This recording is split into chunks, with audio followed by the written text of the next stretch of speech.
Just to let you guys know, memberships will be shifting from YouTube to Patreon, as I can actually offer more perks over there and communicate with people a lot easier, and monthly giveaways will start at 10 active members. So thank you to the Sainted Jester for becoming the first grassroots member over on Patreon. And also thank you to Casper on Baye and James Das for becoming members of the channel. Thank you to IDK and Flo Lacey for rejoining as members, and another thank you to Flo Lacey for gifting a membership to Simon Wells. If you'd like to become a member, either scan the QR code on screen or click the link in the description down below. But with all that being said, let's get on with the video. So I've left a recap of last round's predictions up on the screen for you guys to check out. I've got 5 out of 6 with the predictions. It just keeps happening. There's always one pesky team, and it was Castleford this week. Had to just turn up, didn't they?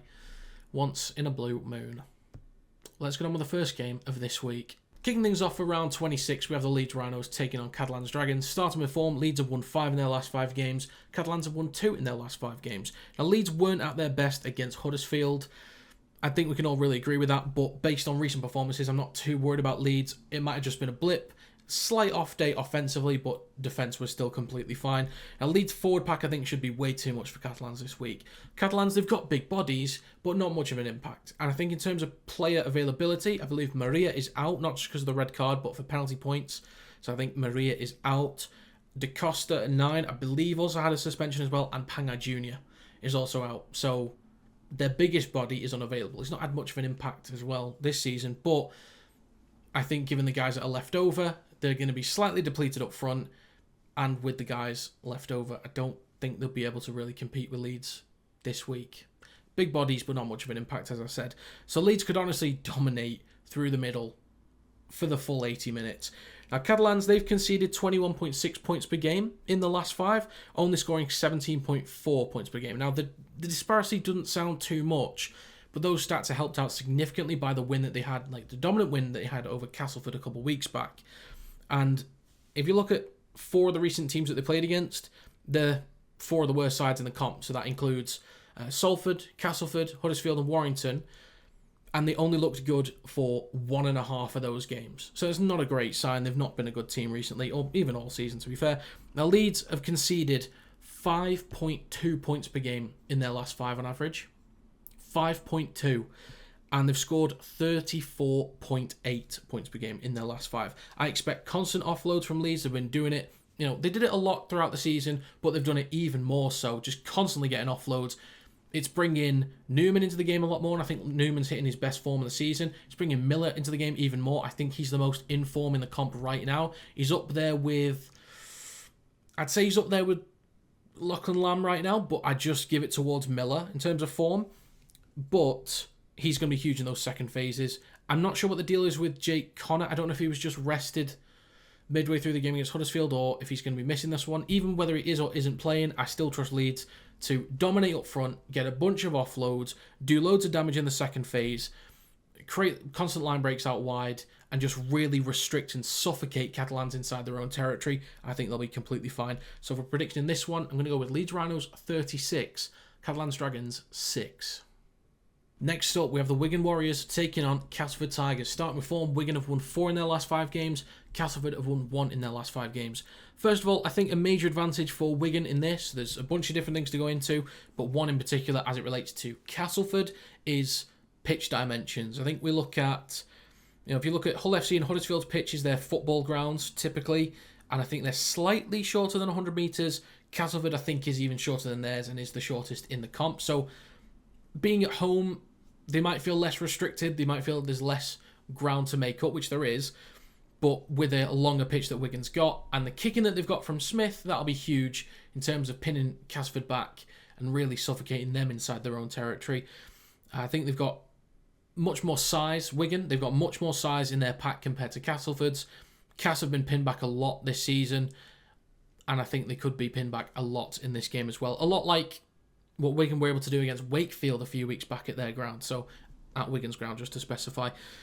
Now, a major issue for Cass is their defence recently. They're now coming up against a side that scored 34 points per game in their last 3 since Bevan French has been back in the side. So that's going to be a bit of a tricky one there. Cass have also conceded 40.4 points per game in their last 5 games. That is atrocious defending. Now, Wigan have made some mistakes in terms of moving the ball around. So that's possibly my only point of entry for Cass is that Wigan have shown a bit more intent to move the ball around now. They've had more regular pieces back in there. They've got that confidence to move the ball. It is coming with mistakes, though. They showed it against Wakefield a few weeks back, then the week after, and at the weekend against Saints. A couple of mistakes, not too many, but it's kind of in their game right now. That's something they need to clean up, and maybe that's a point of entry. They feel confident shifting the ball inside their own half or in the midfield, and they come up with mistakes. As long as Cass can apply at least a little bit of pressure, get some decent defensive line speed going, and disrupt what Wigan try and do, which they did a great job against Wakefield, actually, who does have same-ish style to Wigan in terms of fast-paced attack. Maybe they can disrupt what Wigan does inside the midfield. Sometimes they turn over the ball and give Cass good territory. That's probably the best point of entry I can look at for Castleford. But I do think in terms of the battle up front and the kicking, I think Smith will find the corners and Cass will struggle to work the ball out their own end. I think they'll keep building pressure easily, set by set by set over time. I think Wigan can slow down the ruck as well and just really dominate for the full 80 minutes. So for prediction, I'm going to go with Wigan Warriors 44, Castleford Tigers 6. Next up, we have potentially the game of the round in Leigh Leopards taking on St Helens, starting with form. Both have won 3 in their last 5 games. Now, currently, Leigh are on a 3-game win streak, and Saints are on a 2-game losing streak right now. Saints had won 3 and then lost 2, but Leigh have won 3 in a row. Now, Leigh took a slight dip a few weeks back. They are starting to build a little bit. The first half against Salford wasn't great 3 weeks back. I will admit, and did say at the time, that they made some changes. They rested a couple just to, play it safe, and they looked a little bit sluggish in the first half against Salford. But the second half and onwards, in last week's game and the game of the weekend against Warrington, they're starting to build that form back up. Both have dealt with some key losses in the last few weeks. Offengawi, I think, is close to the return window. I think he's got at least another week to go, if I'm not mistaken. It was like a 3 to 5 week wait. So I think it's still a little bit too early for Joe Offengawi, but he's going to be a big loss this week. Now, for Saints, I believe Knowles should be good to go in this one, I believe. And I do think Delaney is also good for this one as well. I'm not always spot on with player availability, so don't take my word on that. But I believe Offengawi is no good for Leigh, but Delaney and Knowles should be good for Saints. So that's huge for them.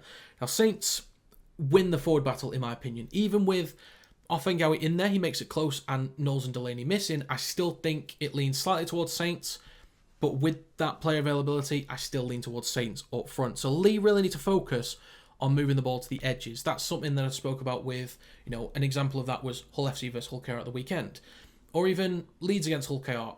Anytime you come against a team that's got a good forward pack, you have to go to the edges. You have to spread that defence. You have to get the forwards having to shift across more as well. Add in some inside pressure. You have to force the forwards to do more work. Stretch the defence. And then you can start going back through the middle sometimes because you've worn them down a little bit more. So Leigh need to go to the edges. I think Umaila Hanley against, it'll be Percival over on the right edge attack for Leigh. He's going to be huge for line breaks, and defensively he's excellent. Really, really solid, really reliable player. Get him in the England side, Sean Wayne, but he's going to be huge. But on the opposite side, I think it's an even better matchup for Leigh and could be the biggest entry point for Leigh in this one. That's Niu versus Robertson. That's a big body against a relatively small body. I think Robertson's got, height-wise, tallish, but size-wise, massive difference.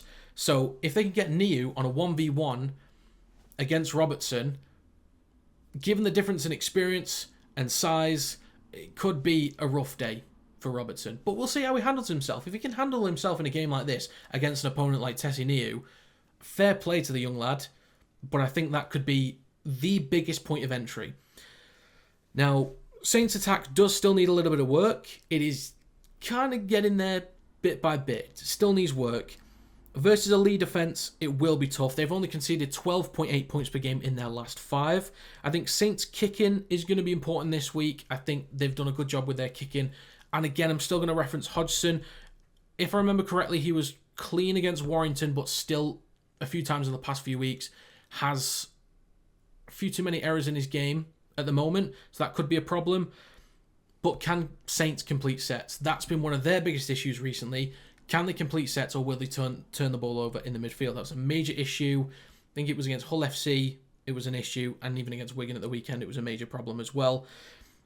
Lamb is up there in terms of form right now as well. He's on, I don't even know what assists. He might be 40 plus for assists at this point. I'm not entirely sure. It's close to 40. It's very close to 40. So I think Lamb really levels the playing field. Nia versus Robertson, as I mentioned, levels the playing field. I just think this Saints defense is still fantastic. I think the size advantage for them also helps massively. The kicking game, I think, helps as well. And I think they're just getting enough done in attack to find enough points in this one. I think it could be quite back and forth. So for a prediction, I'm going to go with Leigh Leopards 18, St Helens 22. Next up, we have Wakefield Trinity taking on Hull Kingston Rovers. Starting with form, Wakefield have won 2 in their last 5. That's in games actually played, as not counting Salford. And for Hull Kingston Rovers, they've won 4 in their last 5. Now, defence is a big concern for Wakefield in recent weeks. Conceded 24 points per game in their last 5 games. That's helped out a bit by the outlier over Huddersfield. Same with Catalans against Castleford. That game as an outlier helps them massively.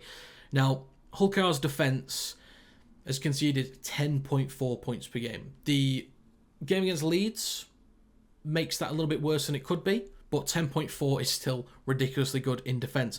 Plus, Wakefield are struggling for points versus good sides lately, so this one could be pretty tough for Trinity. Now, Hull KR can also confirm the League Leaders Shield this week, so it's a massive game. I think we all know, we're all basically saying, they've got it, because Wigan needs a massive points overhaul on KR, and it's unlikely that KR loses final games. But I'm saying to actually confirm it, to actually get the trophy, they can do it this week. So it's a major game. All they have to do is win. They win the game, and that's enough. Now, Wakefield are still dealing with changes in the backs. It feels like they're changing all the time. I talk about the same thing every week. The forwards don't seem to be getting the same level of production as well. That's an area that a lot of us have praised all season long. The mobility, the pace, the power that they've shown in the forwards, it has been good. And it's surprised a lot of teams. It's caught a lot of teams off guard. And it's dominated in some games as well. But recently I feel like the production's not been quite the same recently. So you pair that with the changes in the backs, it is going to be tough in terms of production going forwards. But KR, I think they'll be fine in terms of field position. Wakefield, they might get stuck in their own half a lot like they did against Wigan. Wigan showed everyone exactly how to do it. KR are capable of matching what Wigan did, possibly doing even more. It just depends on, I mentioned in my power rankings, the only issues that KR are dealing with right now. One, errors, will poor completion rate be an issue in this game? Maybe, but again, as I said in the power rankings video, they can make up for it with a couple of clean sets, and they can make up that field position again, and just miss tackles. Wakefield have got some guys that can, that can dodge tackles, eat up some decent meters through the middle or out wide. They're kind of entry points, but I think if KR are ready to play up to the occasion to win their second trophy of the season, I think they'll be completely fine and could be dominant in this one. So for a prediction, I'm going to go with Wakefield Trinity 10, Hull Kingston Rovers 30. Next up, we have Hull FC taking on Warrington Wolves. Starting with form, Hull FC have won 2 in their last 5 games. Warrington have only won 1 in their last 5 games. Now, Hull FC need to win this one. For any playoff hopes, they need to win this one. Now, they have lost 3 in a row, but in their last 4 games, they've been on a really tough run. They've played Leigh, Saints, Leeds, and Hull KR. So there's a possibility that they've been battle-hardened for this one. We all knew how tough the run was going to be going into playoffs, but they've kind of been battle-hardened for this one. Now, in terms of player availability, because that's going to be... There's a lot to cover in this one, basically. There's a lot of players, key players, unavailable. So, here we go. What, for Hull FC, is available, pretty sure. But there's no SASA, there's no Knight, there's no Aiden, and Ashworth, his suspension is to be determined, but he is... pretty sure he's definitely going to get a suspension, and Borough is also out as well. So all their best props are unavailable, and their starting hooker is going to be unavailable as well. Huge issue. Now for Warrington, I believe Yates is out as well. I think he's got a 2-match suspension.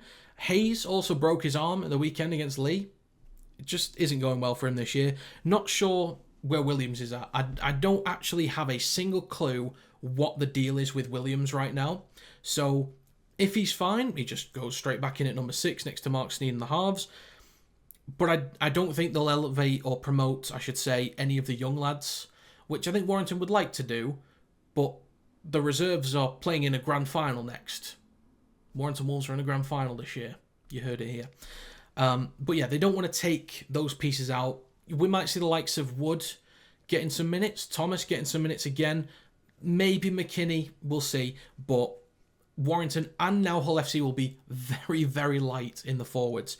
So I think in terms of advantage, it does level the playing field, but the biggest body in terms of height plus size is Watts by a country mile. You got Matteson, he's got some height to him.